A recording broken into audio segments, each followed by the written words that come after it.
पवन रेखा घर में विचार करती है कि हे प्रभु, पता नहीं वो दिन कौन सा आएगा जब ये दुष्ट पापी का ये जो भी हमारे गर्भ में ये जो संतान पल रही है, पता नहीं माताओं, ये तो मालूम है कि हर औलाद के लिए माँ को इस बात का डर होता है कि पता नहीं आगे चल के ये औलाद क्या करेगी। लेकिन महाराज उसी समय पवन रेखा का समय धीरे धीरे धीरे धीरे आज 9 महीने हो गए, जो कि हमारे भैया ने बताया कि पवन रेखा जो दुर्मिल के नाम का राक्षस था, पवन रेखा के साथ में उग्रसेन का रूप धारण करके मैया के साथ में छल करके चला गया उस बगीचे में। आज देख गए धीरे धीरे धीरे धीरे 9 महीने हो गए। लेकिन महाराज 9 महीने जब हो जाते हैं तो उसके बाद आज मैया को प्रसव पीड़ा सता रही है। और देखा है कि कुछ क्षणों के बाद में मैया के गर्भ से पुत्र ने जन्म लिया है, जिस पुत्र के पैदा होने से क्या हुआ, पैदा होते उस बालक के आंधी तूफान मचाने लगी, आंधी तूफान मचाने लगी।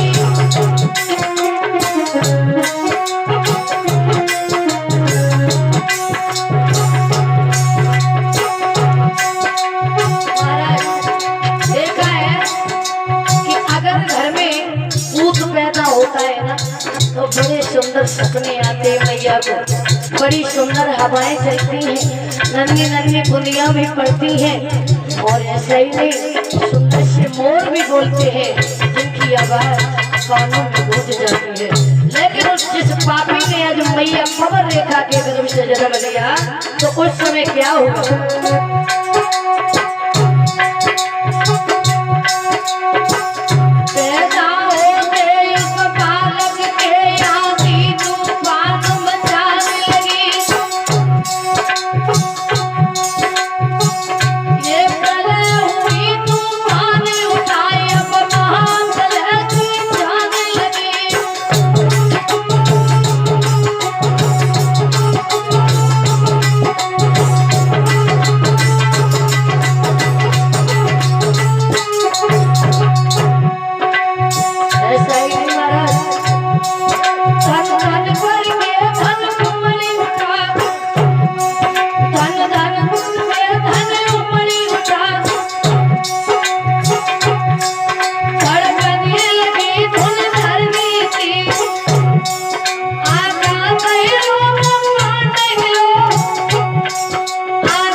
आज मैया पवन रेखा के गर्भ से जब पुत्र ने जन्म लिया तो देखा महाराज आंधी आ गई। आंधी ऐसी आई जे समझो कि महाराज जे लग रही कि आकाश धरती पाताल सब एक हो जाएगा, कितना दुष्ट पैदा हुआ है।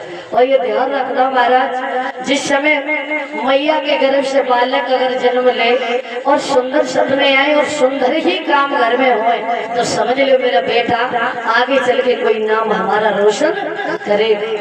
और बेटा या बेटी जन्म ले और इसी प्रकार से देखा कहीं आंधी आ रही है, बिजलियां तड़प रही है और अंधेरिया छाई है, कुछ नजर नहीं आ रहा है और घर में भी कुछ ऐसे काम बिगड़ रहे हैं। उस औलाद के आने से तो समझ लेंगे आगे चल के काम कुछ करने वाला नहीं है, ये कुछ न कुछ ऐसा करके जाएगा जो माता पिता का नाम है डुबा करके ही जाएगा।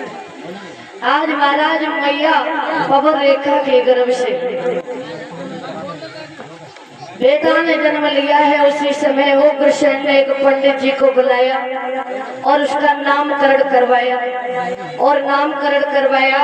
पंडित जी ने कहा महाराज आपके पुत्र का नाम कंस है। महाराज कंस रखा गया उस बेटा का। धीरे धीरे धीरे धीरे आज वो बेटा कंस बड़ा हो जाता है। महाराज जैसे ही आज वो कंस धीरे धीरे बड़ा होता है और जैसे ही बड़ा हुआ तो देखा कि गांव के बच्चों के साथ में खेलने जाने लगा और महाराज खेलने जाने लगा तो देखा है बच्चों के साथ में कुछ न कुछ ऐसा शैतानी करके आता है। कहीं तो बच्चों के सर फोड़ देता है और कहीं तो वो जिंदा जमीन में गाड़ देता है, किसी का हाथ तोड़ देता है। महाराज बड़ा ही उपद्रव करने लगा है आज मथुरा में। अब वो खबरें उस शिकायतें महाराज उग्रसेन के पास में जाने लगी। जब महाराज उग्रसेन के पास में जब वो शिकायतें मिली हैं तो उग्रसेन ने समझाया बेटा हमारे बेटा ने क्या आपके साथ में कुछ ऐसा गलत किया है, क्यों आए हो सब। महाराज पूरा नगर इकट्ठा हो गया, कहने लगे महाराज महाराज अपने बेटा को रोकिए, मेरे बेटे का सर फोड़ दिया, कोई कह रहा हाथ तोड़ दिया, कोई कह रहा है पैर तोड़ दिया। महाराज हाँ बताए महाराज अपने लला को समझा ले। क्या कर दिया मेरे बेटे ने। तो मेरे बच्चे को माता को मेरे खेत में कहीं ले टोल ले तू। अच्छा हाँ इतना उपद्रवी है मेरा बेटा। हाँ वैसे ऐसा हो नहीं सकता महाराज। महाराज देखो हमारी लला की देखो टांग टूट गई, देखो प्लास्टर करवा के लाए। हमारा बेटा एक राजा का लड़का होकर के ऐसा कर तो नहीं सकता है। महाराज हम डर जाए तो हम झूठ बोल रहे हैं, हम झूठ बोल रहे हैं। अब देख रहे हैं हम मेलों में जाते हैं अपने बेटा के साथ, देखते हैं पास में जाएंगे तो पूछते हैं क्या किया है। लेकिन महाराज जैसे ही उग्रसेन अपनी कचहरी को छोड़ करके मेलों में चले हैं उसी समय देखा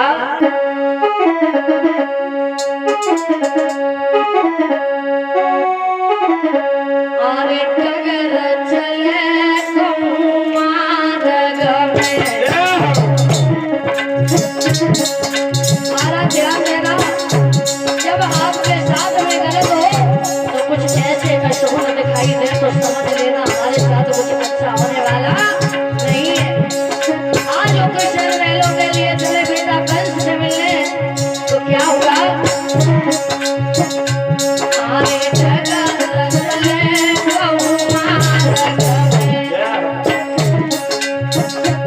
क्यों खाली खड़ा नजर में आवे।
ध्यान रखना इन बातों का।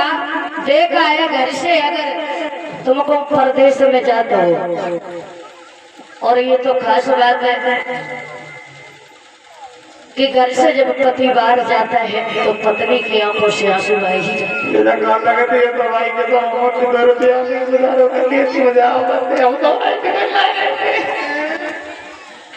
हैं। ऐसे नहीं कहती, ठीक है, परदेश में जब पति जाता है ना तो कष्ट तो होता ही है। ये नहीं है जो तुम कह रहे हो इसलिए कि कहाँ से पैसा आएगा, कहाँ से, ऐसा नहीं होता है। एक दिन हमारे दिल्ली नौकरी करी, हाँ, तो हमारी नौकरी हम जीना हम जान पाएंगे। देखिए ऐसा होगा तुम 4 बजे निकल रही हो, नहीं ठीक है 4 बजे भैया हम के सोए गए, 4 बजे उठे अब लगाते, अब तुम सवेरे रही हो। दूसरे दिन संध्या को चले तो रोए वो चालू, मैंने कि जय बता रो दिखा, बोले तो बचाओ, मैंने चाहिए ना भैया का जगह 2 रुपया में गुजर कर ली तो जाओ है तो बता रो दिखाना सब रोती। सुनो, ये वक्त तो बताया गया है कि ये 4 यशोनगर तुम्हें नजर आए तो कभी आगे कदम मत बढ़ाना, मानो कुछ न कुछ हमारे साथ में गलत होने वाला है। आज महाराज देखा है जैसे कंस से मिलने के लिए उग्रसेन आगे बढ़े हैं, तो महाराज ने इस प्रकार से जब रास्ते में घोड़े लिए जा रहे थे और इस प्रकार से उनको अशुभ दिखाई दिए तो महाराज उग्रसेन समझ गए कि लगता है कुछ अच्छा हमारे साथ होने वाला नहीं है। जैसे ही घर में पहुंचे तो देखा है कि कंस द्वार पर खड़ा है और कहने लगा, पिताजी तुमने बहुत देर कर दी आने में। पिताजी कहने लगे, बेटा देर आने में क्या कर दी, हमने देखा है लाला तुम्हारी शिकायतें हमारे पास बहुत आती है। कंस कहने लगा, क्या शिकायतें आती हैं? बेटा तुम्हें नहीं मालूम है, तुम जो प्रजा के बच्चों को सता रहे हो, अरे तुम एक राजा के लड़के हो करके अरे इन सबको परेशान करोगे तो तुम्हें राजा कौन कहेगा? तो हमने किसे सताया ये तो बताओ। सुनो, अरे हमारे पास शिकायतें आई कि तुमने सर फोड़ दिए, हाथ तोड़ दिए, जिंदा जमीन में गाड़ दिए। हमें मारो सो कौन ना बताइए। तुम्हें कोई नहीं मारे, पहले ला तुम बहुत मत करो, हमें मालूम पड़ी। हमने नहीं मारो।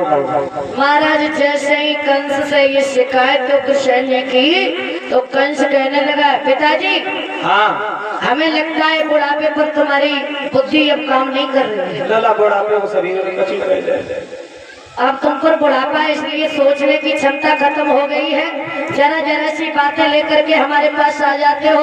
अरे तुम्हें नहीं मालूम है, इन गांव के बच्चों को डांटोगे नहीं और इन पर सर पे चढ़ा लोगे तो तुम्हें राजा कौन कहेगा?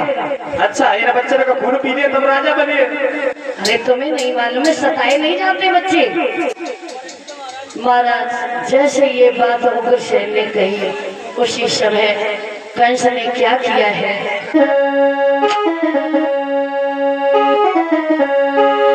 अरे अपने बाबुल उग्रसेन के वीरनाथ पकड़ के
महाराज देखा है उग्रसेन को उसी समय जैसे ही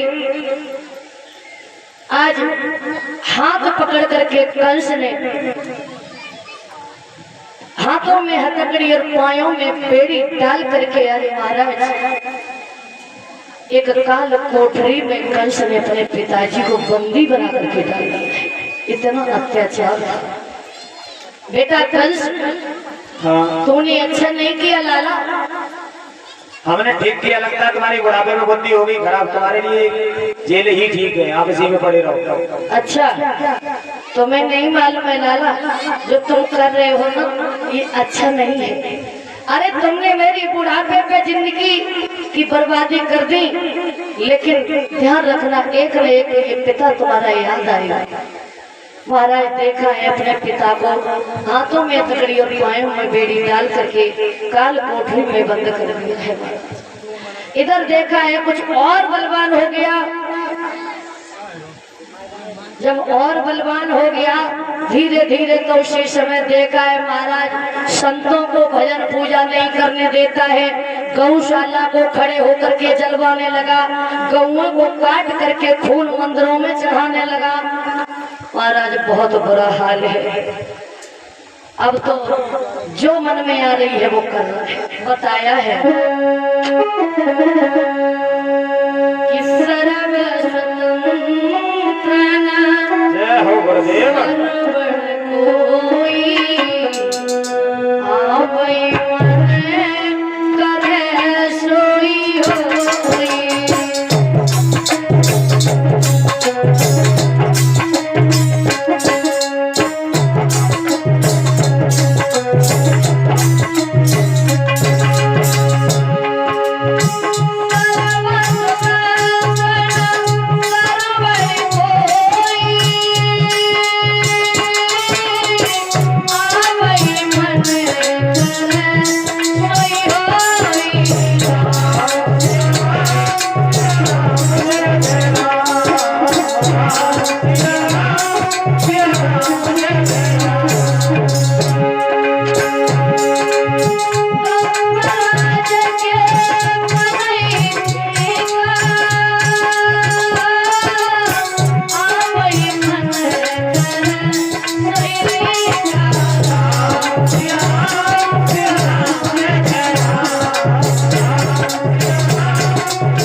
उसके जो भी मन में आती है वही करने में जुट गया।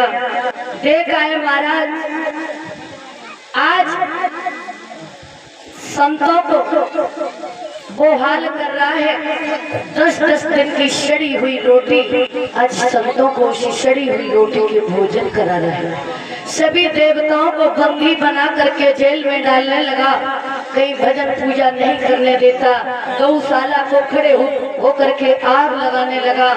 अब तो महाराज उस उग्रसेन को तो महाराज अपने पिता को बंदी बना के डाल दिया और अपने पिता की जगह गद्दी पर बैठ गया।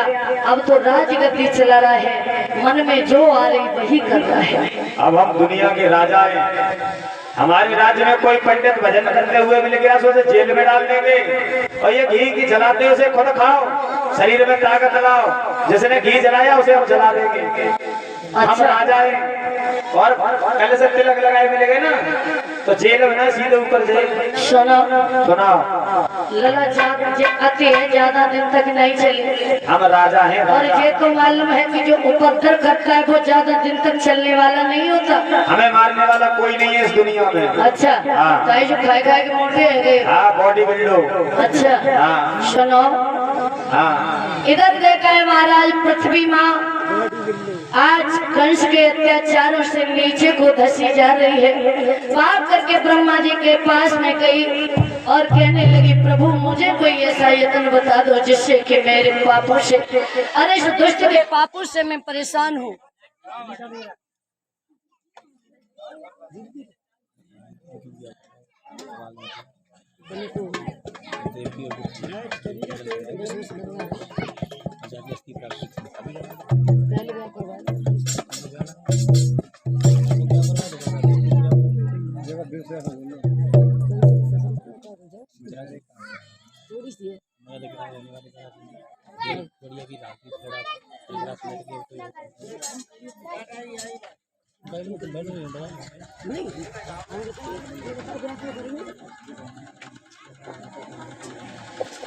बोल वृंदावन हरि राम की जय हो महाराज। चलते के भगवान का एक लाइन का कीर्तन बोलेंगे, उसके बाद सुंदर सी कथा आगे के लिए आनंद लेंगे।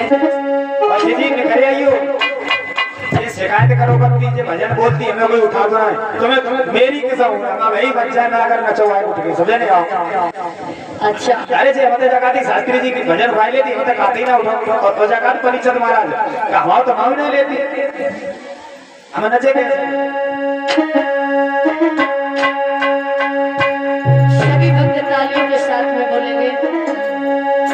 और श्याम बड़ो चलिया बची रही हो काले, श्याम बड़ो चलिया बची रही हो काले, श्याम बड़ो चलिया बची रही हो काले, श्याम बड़ो चलिया बची रही हो काले, बची रही हो राधे, बची रही हो राधे, बची रही हो राधे, बची रही हो राधे, श्याम बड़ो चलिया बची रही हो राधे, श्याम बड़ो चलिया बची रही हो राधे, तालियों तालियों चलिया बची रही हो राधे, श्याम बड़ो चलिया बची रही हो राधे, श्याम बड़ो चलिया बची रही हो राधे, श्याम बड़ो चलिया बची रही हो राधे। जब मोहन वाले गया में, जब मोहन वाले गया में, जब मोहन वाले गया में, जब मोहन वाले गया में, अरे भूला नहीं वाले, श्याम बड़ो चलिया बची रही हो वाले, श्याम बड़ो चलिया बची रही हो वाले, श्याम बड़ो चलिया बची रही हो वाले, श्याम बड़ो चलिया बची रही हो वाले, श्याम बड़ो चलिया बची रही हो वाले, श्याम बड़ो चलिया बची रही हो वाले। जब राजा अपन घट पे बुलावे, जब राजा अपन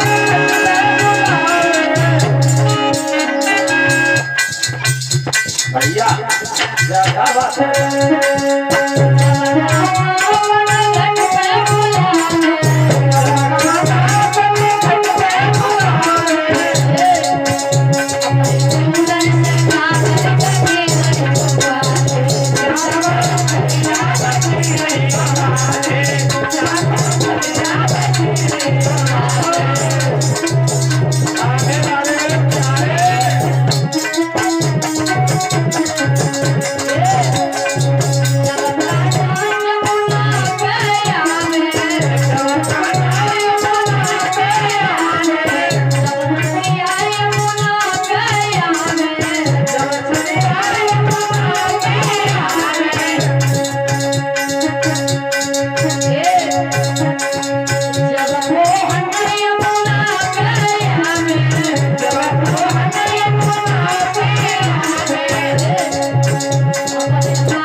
बोल वृंदावन हरि लाल की, ठाकुर जी भगवान की।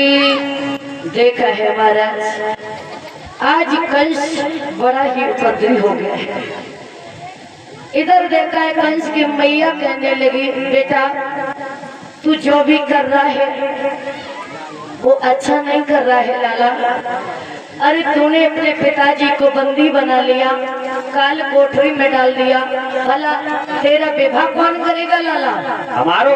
हाँ। अरे हमें जो दुनिया के राजा हैं, सब चाहिए तब ब्याह करनी। तुम्हारी नजर में कोई लड़की हो तो बताओ। देख ले कितनों घमंड है, राजा हुए को कितनों घमंड। हाँ। अच्छा तो जब चाहे तुम कर लियो, जब चाहे तब। ऐसे कर लाला, अब तू कर ले, मुँह पे बुढ़ापो आइयो और मेरी तो आंखें अंधी भई जा रही, रोटी करे करके तू अपनो ब्याह कर ले। तो ऐसा करो। हाँ। तो लड़की है तुम्हारी नजर में? अब तू ही देख ले, जब तू ही सब कुछ कर रहा हो तो मैं ना मालूम तेरी लड़की कहाँ है। तो चिंता मत करो, आज हम दरबार में जाए, सबसे पहले ब्याह चले। अच्छा हाँ। ठीक है, अपनो कर ले। ओ मंत्री, हाँ कोई लड़की है? हाँ हाँ। हमें शादी करना है। शादी? हाँ। शादी करोगे? हाँ। अरे शादी की आपकी बारात में कौन जाएगा? भैया को चले, हाथ उठाओ भाई बारात में। देखो कितने ठीक। ये चाहिए जब कौन सा की बारात है? हाँ रायपुर संग में। कंसा की बारात में कोई बंदी चाहिए जो पत्थरी बहुत हो, कमाल में लौट करके ना लाए। कोई दिक्कत नहीं। तुम लड़की बताओ, है कोई लड़की तुम्हारी नजर में? हाँ। कौन है? अरे तुम्हें नहीं मालूम है? नहीं। सुनो। सुना।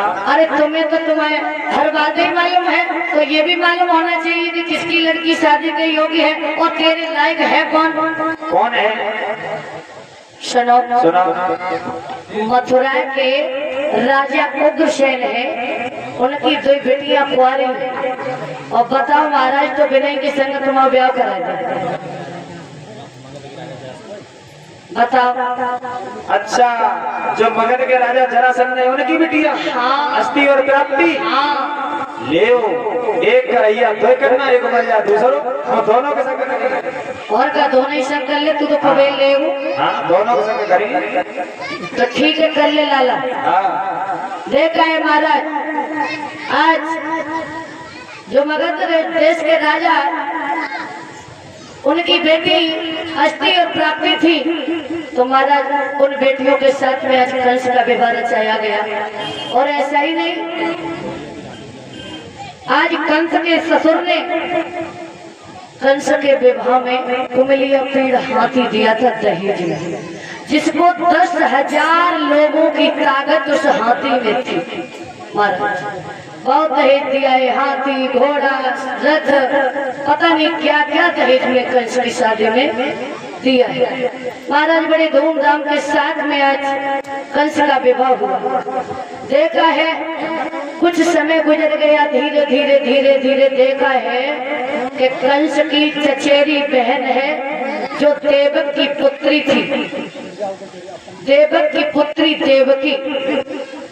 कंस अपनी चचेरी बहन को बहुत प्यार करता था, महाराज बहुत प्रेम करता था। खेलने जाता था तो साथ में ही जाता था, खाता तो भी साथ में ही खाता। महाराज बहुत प्यार करता था अपनी चचेरी बहन को। देखा है बिटिया धीरे धीरे वो भी शादी के योग्य हो गई, तो अपने चाचा से कहने लगा है कंस, महाराज चाचा जी हाँ। ऐसा करो, हाँ। बहन देवकी अब विवाह के योग्य हो गई है, इसके लिए कि सुंदर सा वर देख लो। अब लला ऐसो है, अब हमारे ऊपर है बुढ़ापो। अब तुम और नहीं लगेगा, तुम घूमत रहा था राजा ने उठा तो बैठत रहा तो तुम बात चलाओ। सुनो। हाँ। तो लाला चाचा जी हाँ। मेरी नजर में तो महाराज बटेश्वर के रहने वाले वसुदेव जी कैसे रहेंगे? अच्छा, सूरसेन के पुत्र? हाँ। वो तो रिश्तेदार भी है और रिश्ता हो जाएगा तो और बढ़िया बात है। अच्छा। हाँ। तो सुनो, सुनाओ। मेरे मन में तो यही आ रही है, बड़ो सुंदर परिवार है, बड़े सीधे साचे हैं और काऊ बात की कमी भी नहीं है। और ऐसा करो बहन देवकी का विवाह उन्हीं के साथ में कर दो। चला हम तैयार, एकदम तैयार, दो हाथ उठा के तैयार। अच्छा। हाँ। तो ठीक है ऐसा करो, पत्र लिखो। लिखे? हाँ। लिखने का पत्र? महाराज आज कंस ने पत्र लिखा है महाराज वसुदेव के लिए। क्या?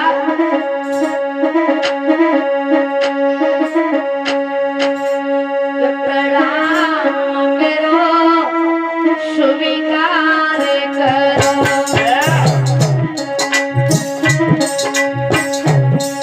प्रणाम करो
इधर तो कंस अपनी बहन के विवाह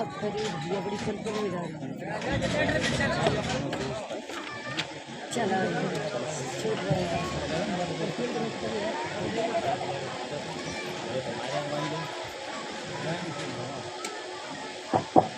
बोल वृंदावन हरिलाल की जय हो। जय जय गाँव में 3 लाइट कट के भगवान जाने जो सरकार का करिए। जे दिन में मैया मालूम कैसे करती है, हाय मैया पंखा चला कैसे करती है, हमारे घरे लाइट लाइट देखा है महाराज। इधर तो देखा है कंस अपनी बहन के विवाह की तैयारियां कर रहा है, लेकिन इधर पृथ्वी माँ बड़ी परेशान है। ब्रह्मा जी के पास में गई, कहने लगी प्रभु मुझे कोई ऐसा यत्न बताओ, मैं तो कंस के पापों से नीचे को धंसी जा रही हूँ, अब मुझे कुछ दिखाई नहीं दे रहा महाराज, मैं क्या करूँ। ब्रह्मा जी कहने लगे हे पृथ्वी, हमसे रोने से काम नहीं चलेगा।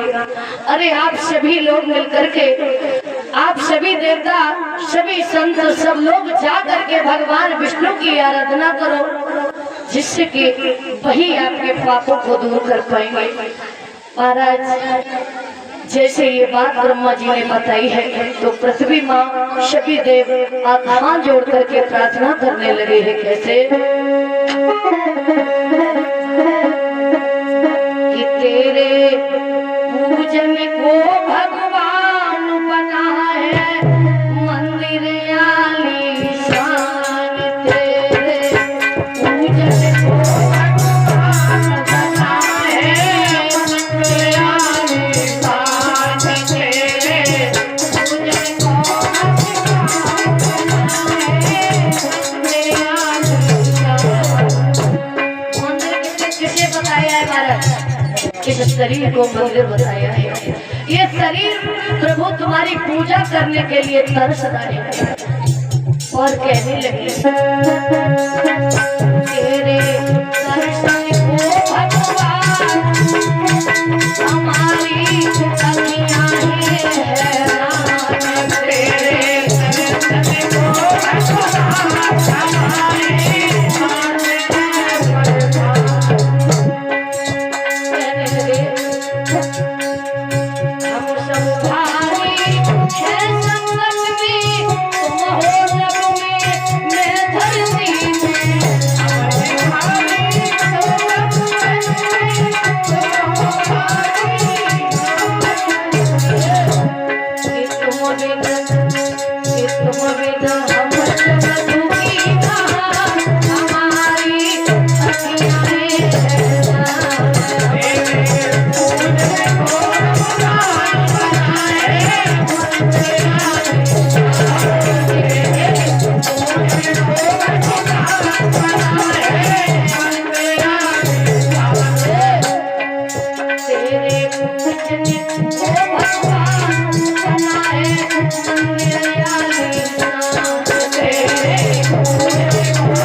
इसी प्रकार से महाराज देखा है आज पृथ्वी पर सभी देव भगवान विष्णु की आराधना कर रहे हैं, लेकिन महाराज जैसे ही आवाज आज देव लोकों में पहुंच गई, विष्णु भगवान ने उसी समय आकाशवाणी की है और कहने लगे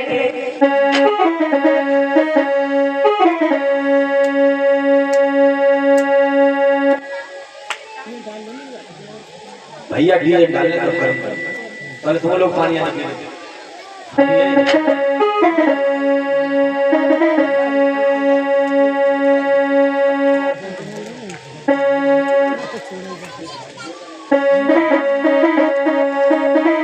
महाराज भगवान विष्णु आकाशवाणी कर रहे हैं, कहने लगे कि हे पशुंदरो हे मुनि करो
आकाशवाणी की है, कहने लगे आप चिंता मत करो, आपको घबराने की कोई जरूरत नहीं है, जाओ।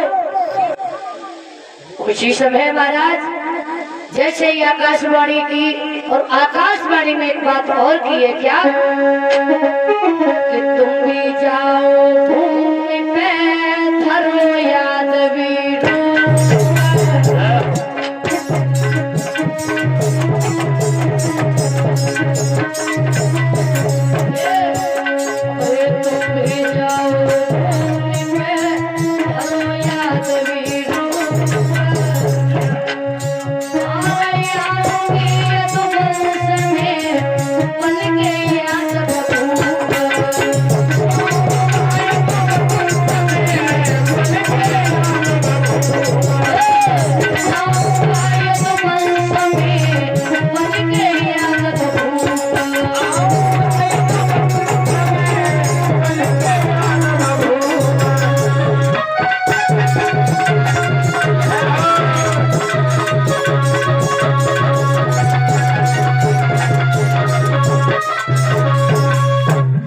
महाराज भगवान विष्णु कहने लगे चिंता मत करो, मैं यादव वंश में अवतार लेने वाला हूँ और आपके कष्टों को मैं अवश्य ही दूर करूँगा, चिंता मत करो। उसी समय महाराज आज सभी देवताओं के दिल में धैर्य कराया है भगवान विष्णु ने।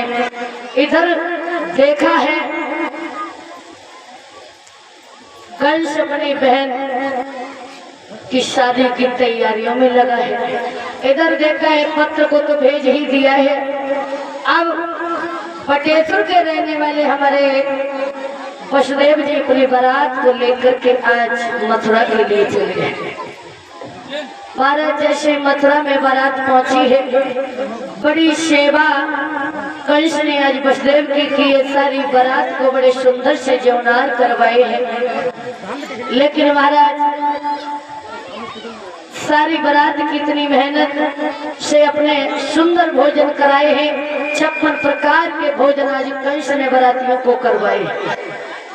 इधर देखा है देवकी के साथ में जब विवाह होने के लिए वसुदेव का चला है, तो उसी समय आज देवकी कहने लगी भैया हमारे एक यही समझ में ना आ रही कि तो हमसे कौन सी दुश्मनी है। देख बिटिया लली वो भी जी ब्याह कर जब लली बड़ी हो जाती तो ब्याह सब भैया का हम कोई अनोखो थोड़ी ना है भैया। हाँ तो इसे नहीं मालूम, जब लड़का नहीं जाते हैं कहीं तो लड़कियां क्यों जाती हैं, इसका कारण क्या है भैया? कारण लली अब ऐसो है हम काऊ की बिटिया लेके आए अपने घर में तो तुम्हें लली जाए परे, लेकिन मेरी इच्छा है भैया तू रोने से पहले एक बात अच्छे सोच ले, ऐसी मेरी कौन सी किस्मत में दोष लग गया जो कि तू मुझे पराए घर भेज दिया है। बिटिया लली धनकर की पौधे हो तो कोई जाते हो जवाई जाते मेरी बिटिया। महाराज उसी समय आज देवकी कहने लगी भैया ये सारा जीवन मैंने तो यही सोचा था कि तेरे महलों में ही व्यतीत करूंगी, लेकिन तूने हमारे साथ बड़ी जल्दी कर ली। अभी तो मेरी 16-17 साल की उम्र है भैया। महाराज देवकी कहने लगी है भैया जी मेरी जन्म नगरिया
बहन को तूने भूल ही भूल गवाया। आज बहन को तू दूसरे के घर ले क्या करें बहन, मजबूरी है।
हमारा देव ने कहने लगी भैया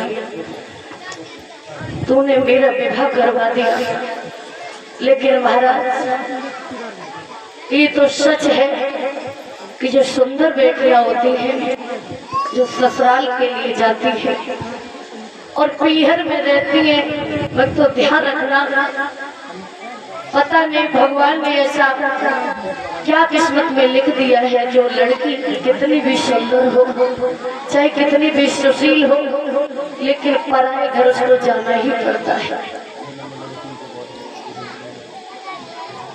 देखा है महाराज सुंदर परिवार की लड़कियां जो होती हैं ना, तो जब वो ससुराल जाती हैं तो उनके लिए महाराज माता पिता नहीं, परिवार ही नहीं रोता, उनके लिए पड़ोसी भी रोते हैं, मोहल्ले वाले भी रोते हैं, गांव वाले भी रोते हैं। कहते थे कितनी अच्छी थी, एक आवाज में घर आ जाती थी।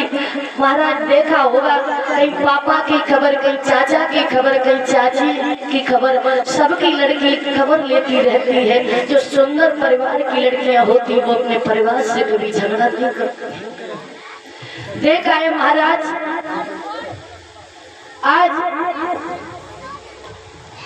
लड़की चाहे किसी की भी हो, चाहे अपनी हो चाहे आपकी हो, जब विदा होती है तो हर इंसान की आंखों में आंसू आई जाती है। देखा महाराज आज बेटे की जब विदा होती है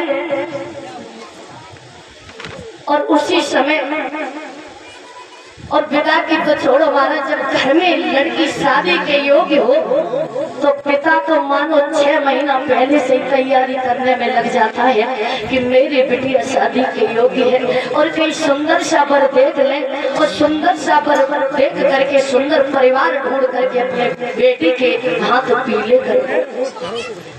महाराज 4 महीना 5 महीने पहले से ही पिता भागने लग जाता है, 1 जोड़ी 2 जोड़ी 4 जोड़ी जूतों को फाड़ देता है। जब तक उसकी बेटी के मन का वर नहीं मिलता, जब तक उसका पिता का दिल नहीं भरता, तब तक शादी नहीं रोकता है। देखा है महाराज, और जब शादी पिता कर देता है उसके बाद जब बेटी विदा होती है तो पिता बेटे के सामने कभी नहीं आता। देखता है कहीं इस कोने में खड़ा होगा, कहीं द्वार पर खड़ा होगा, आज बेटे का सामना नहीं कर पाता है। देखा है महाराज मैंने कुछ ऐसी जगह देखी है जहाँ बेटे का बिल्कुल सम्मान है, लेकिन कहने का मतलब महाराज यही है कि एक लड़का तुम्हें दुख सुख की नहीं पूछेगा, लड़की एक वो चीज है तुम कहीं से मारे धारे आना, बाजार करके आना या खेतों से आना, कितनी भी धूप से आना, लेकिन बेटा तुम्हें नहीं पूछेगा पिताजी तुम कैसे हो। लेकिन लड़की भाग करके जाएगी, कहती है पिताजी क्या पानी लेकर के आओ, पिताजी तुम तो फेरी में गए थे और तुम परेशान हो गए, पिताजी दोपहर में कहीं मत जाया करो। महाराज बेटी आपका समाचार पूछ लेगी, लेकिन बेटा समाचार कभी नहीं पूछेगा। तुमने देखा होगा जब मेला लगता है, मेला बिटिया को तुम 50 रुपया दे दियो और 50 रुपया से पूरा मेला करके घर वापस आ जाएगी, और बेटा को तुम 500 रुपया दियो तो रोवे वो बैठ के जब कहेगो हमें 500 रुपए दिए, मैंने मेला नहीं कर पाया। महाराज देखा है बेटी जब मेला को जाती है तो अपने लिए गुड़िया खरीदती है, खिलौने खरीदती है, लेकिन बेटा जब मेला में जाता है तो क्या खरीदता है? बंदूक खरीदता है ना। और बंदूक जब खरीद करके लाता है और ये मन में वाकई उसके दिमाग में यही रहता है कि इस बंदूक से पता नहीं कोई ऐसा फंसिया है, हम जाके मुझे कास्टोर मारता। चाहे तो छोटा ही है लेकिन उसी जो लोकल बंदूक आती है उसमें भी कास्टोर होते हैं, मैंने देखे। तो उसके दिमाग में यही रहेगा कि इस बंदूक से हम कितने समय किसको मारे।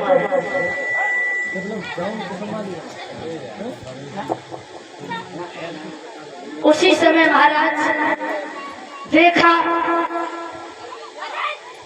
आज बेटी जब वो गुड़िया लेकर के आती है और आपने देखा है मेला से गुड़िया लाएगी तो उसको कितना सजाती है घर पर, उसके काजल लगाएगी, उसको चोटी बनाएगी, उसको कपड़े भी पहनाएगी, बड़ी सुरक्षित गुड़िया को रखेगी। लेकिन लड़का वो बंदूक लेकर के आया, वो 2-4 दिन में अगर नायकाओं के ऊपर चली तो 2-4 दिन में बाइक चलाए चलूगी, दो तारे के खत्म कर दे। महाराज ये लड़कों की हाल। लेकिन बेटी महाराज लड़का एक पल को उतारता है लेकिन बेटी 2 पलों को उतारती है। परीक्षित महाराज इधर देखा है आज देवकी कंस अपनी बहन देवकी को विदा कर रहे हैं और देवकी अपनी मैया के गले में लगकर के रोने लगी है। कैसे आज कल कैसे है रोज कैसी अलग रोज आपको आज कल मालूम कैसे रोज आपको कैसे रोती जैसे मोड़ने के ब्याह हुए वैसे मालूम कैसे रोते कैसे रोते ऐसे करती है। पहले गेट आ रही है ये तो लंबो पड़ी है और जो भैया ने गोदी उठाओ फिर मालूम क्या करें? ओ भैया ओ भैया हमारे कदम में जो मानव को तो कदम लेटर नीचे आएगा जे मोड़े ने भैया कहो चेता रोटी ना खा गई हो। अब ब्याह हुआ है ना चले गए जब कितना प्यार करती और भैया हम बताए हमारी दीदी को ब्याह रहे हमारे छोटी दीदी हमारी कम क्या डाल रहे हम तो दीदी बोली तू कह रो मैं तो तू कह रो बोले ससुराल जा रहे मेरी हम जा सो तू हमें छोड़ के जाइए और जब मोड़ने के ब्याह में ढंगा मत आइए अगर कैसे हुए तो भाई 30 सेकंड पकड़ रही तो चौका बाप को तो ना बनाए और रोटी से खाती ओ मम्मी मेरा तो बोला था दीदी बुआ खाई जरा तो मम्मी मेरी चप्पलें रही जाओ ये अब घर से ने को पुलिया आई सो ये भादू तो कहीं ए संतना है मैं रोट रही ने ठंडा दिया दे ठंडा दिया जे लो तो आज कल जो हो तो अच्छा हम तो जात रात ब्याह पर आए थे हम गए प्रेम भैया की शादी इन्हें की बहू ने करो ने वीडियो बनाइयो इन्हें की बहू ने करो और घर से ज्यादा चली गई पटिया खंडा जो पथो करते हुए पथनौरे पार करे सही दिन लगी हुई हमारे जाके समारा में टिक्की बहुत अच्छी बनती है। अब तो भाई के साथ 10 दिन बाद है टिक्की और जैन भैया ने 10 बनवाई और ले जाए फ्रीज में गद्दी बोले 10 दिन की चौथी तू रोज देख ले कैसे भैया आए। तो हमें जे लग रही कि जिन्हें अपनी बहू को टिक्की पड़ा के गाड़ी नहीं खवाई हमारे भाई कसम टॉफी मारी कसम खाने गद्दी तो बैठे पाने मतलब कि हमें गरीब भाई टॉफी बहुत अच्छी लगा ले लो टॉफी खाइए। अब बच्चे में गाना बात जाएगा हम 3 बच्चे की अम्मा हो गया मेरे आदमी में तुम टॉफी नहीं बोल वृंदावन बिहारी लाल की जितने हैं जी सब ये बता काट दुकारा बता भैया हमको दुकारा तो हमारी दाढ़ी सफेद है हमारी को पता पर नौड़िया बातें का दुकारिया हमें दुकारिया बने एकदम और जो देखो बाबा जी बैठे दाढ़ी रखाए लंबो तिलक गड़ी हमारे हम तक का डोकर ठीक हो अच्छा हमने माती कान लगे भैया क्या करे तो जे कौन सा रोवे तो जे दैया मैया करके दिखाई दे जे कौन सा रोवे जी तो खटको रोवे अच्छा, खट्टो मीठो। खट्टो मीठो मिलवा। हाँ खट्टो मीठो मिलवा। और बनाए खट्टो कौन सो? बनाए खट्टो हाँ तो भगवान का गुना जाए। अरे नहीं वो जब हो तो है जब कौन सीधो साधो कोई जवान पट्टा मरे वो हो तो खट्टो। अच्छा, और मीठो मानो कौन सो होतो जो को 60 80 90 16 साल को पको पका को जो करा मरे तो करे भैया मेरे ससुर चले गए मेरा घर को गए वो तो अजय जब बिटिया ने कभी आओ जो हो तो खट्टो मीठो मौसमी वालो हाँ जा में लड़वा पूरा तो नाम माने में का भगवान का ससुरा आ रहा है का सास होने और तो ना सास तो बढ़िया बढ़िया बातें करी कैसे चल बढ़िया लगो जो खट्टो मीठो हो तू। अच्छा तो जे खट्टो मीठो मिलवा। जो खट्टो मीठो मिलवा। चलो इन्हें की बात में कोई मत हाँ ये तो उल्टी बातें सिखा। बोल वृंदावन बिहारी लाल की जय। चलते हैं महाराज, देखा है आज कंस अपनी बहन को विदा कर रहा है। कैसे?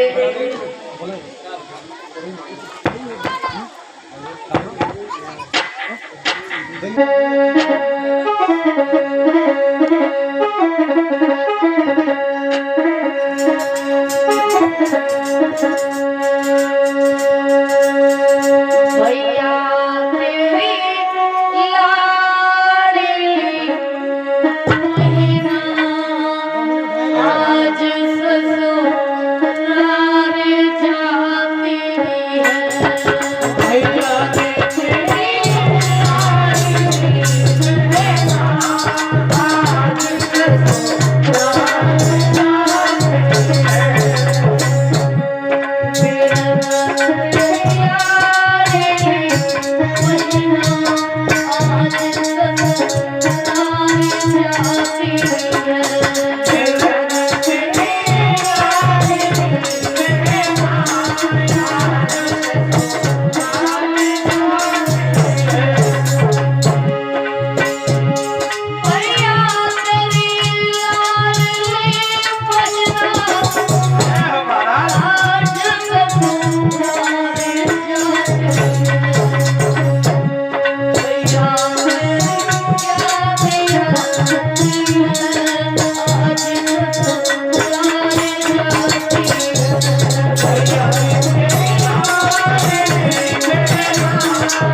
देखा है महाराज आज देवकी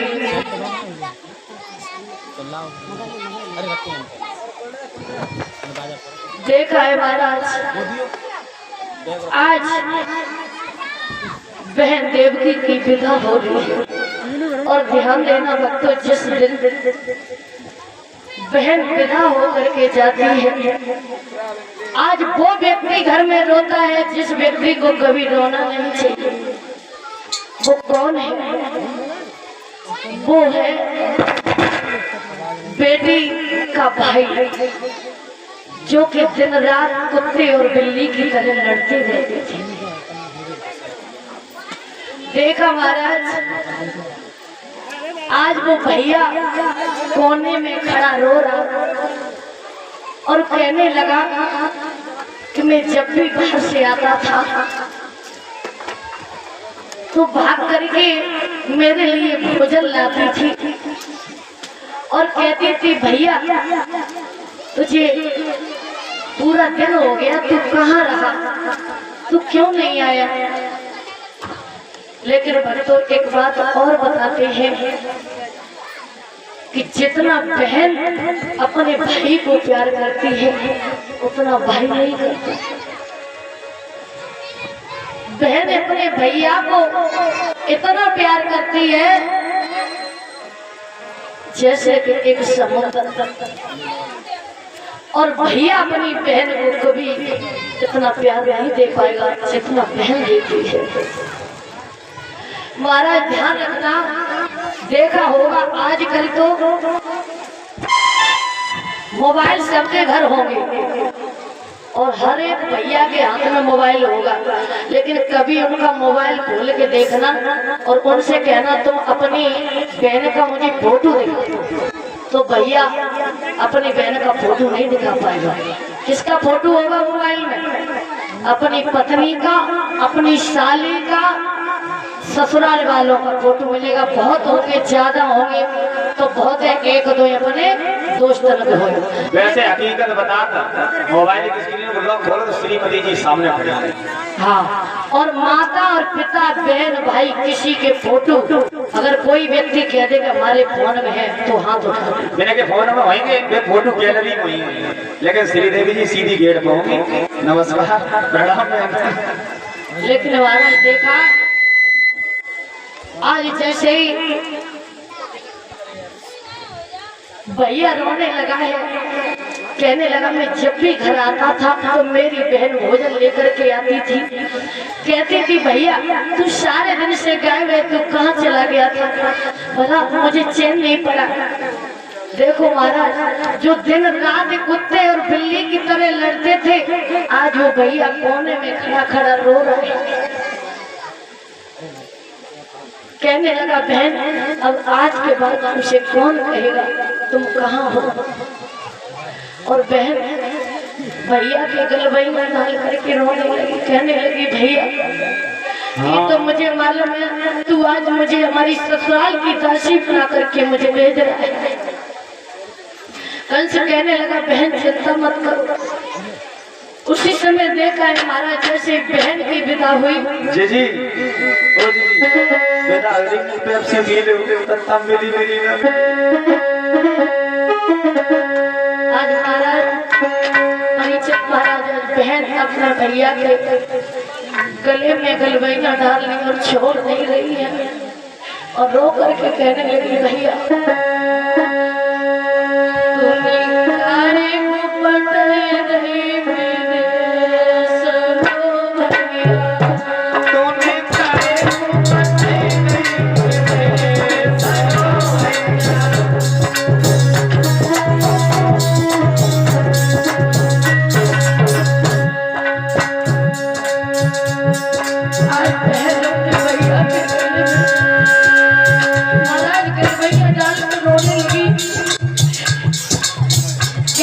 बहन कभी सोचती है कि मैं अपने माता पिता से हम दूर हो जाए, कभी नहीं सोचती। लेकिन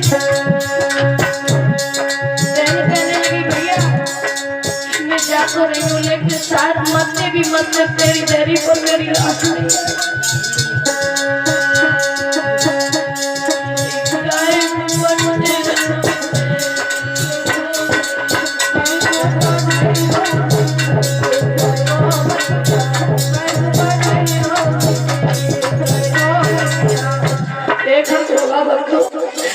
कि बहन पर चाहे कितना भी मुसीबत पड़ जाए ससुराल में, चाहे ससुराल वाले कितना भी तंग कर, लेकिन बहन अपने दिल की कभी बात अपने पीहर में नहीं बताती। मर जाती लेकिन नहीं कहते।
अपना बना लेती है और अपने जीवन को व्यतीत करती है। कल से कहने लगा बहन, सास ससुर की सेवा करियो, सास ससुर की सेवा करियो, सास ससुर की सेवा करियो, सास ससुर की सेवा करियो। जा भैया मुझे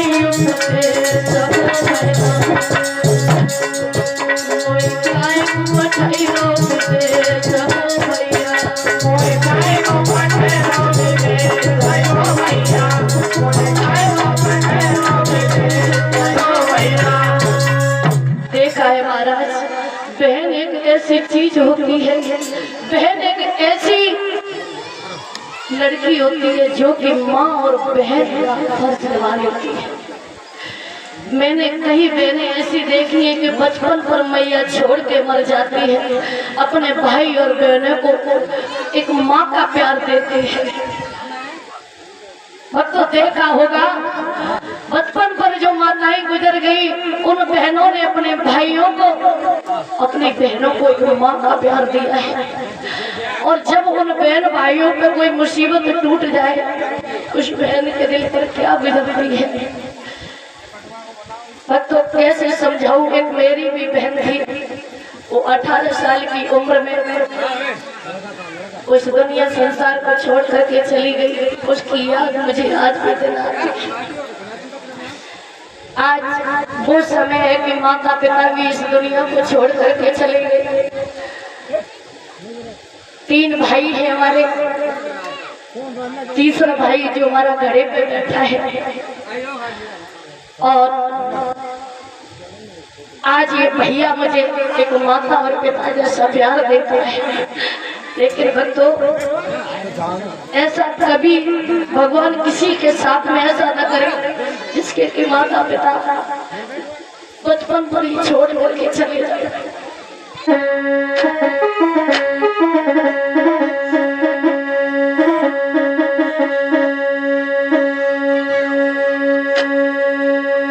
महाराज, बेटे का नसीब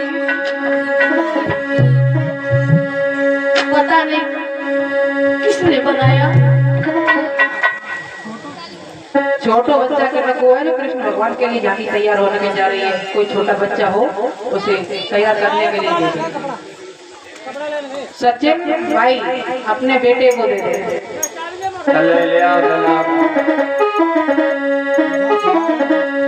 महाराज देखा, आज कृष्ण ने अपनी बहन को विदा किया। आज वो बहन को इतना लाड लड़ाता था, कहने लगा बहन मुझे भी कष्ट है कि सबसे पहले भोजन करती थी, लेकिन आज के बाद तुम्हें सबसे पीछे भोजन करने को मिलेगा। लेकिन महाराज, जैसे ही बहन को आज रथ में बैठा ला और भैया कहने लगा कल से बहन तुझे नहीं मालूम मैं तुझे कितना प्यार करता हूँ। भैया मुझे मालूम है तू मुझे बहुत प्यार करता है। और कहने लगा बहन तू चिंता मत कर, मैं जा करके तेरी ससुराल में तुझे छोड़ करके आएंगे। देखा है महाराज, जब बहनों की विदा होती तो भैया साथ में चल देते हैं। कहता है ऐसा करो बेटिया, ये ससुराल में जाएगी, पहली बार जा रही है और कुछ घबराएगी, वहाँ जा करके ऐसा करो एक छोटे से भैया को भेज दो। ललित देखो, तुम अपनी ससुराल जा रही हो और ससुराल में कोई तुम्हें दुखी करे तो कह दी हम भोजराज कंस की बहन है, और जिसने तुम्हें सताने की कोशिश की तो उसे हम जेल में डालेंगे। परेशान मत होना, तुम्हारा भैया यहाँ का राजा है। महाराज आज कंस अपनी बहन के साथ में चला और जैसे ही आज उस रथ को कंस हाँकने लगा है, वैसे ही देखा है आकाशवाणी हुई है और आकाशवाणी हुई है, भोजराज कंस जिस बहन की तू विदा कर रहा है उस बहन के गर्भ से जो 8वां गर्भ जो संतान पैदा होगी वो तेरा काल बनेगा, काल बनेगा, काल बनेगा। ये क्या करते रहते साउंड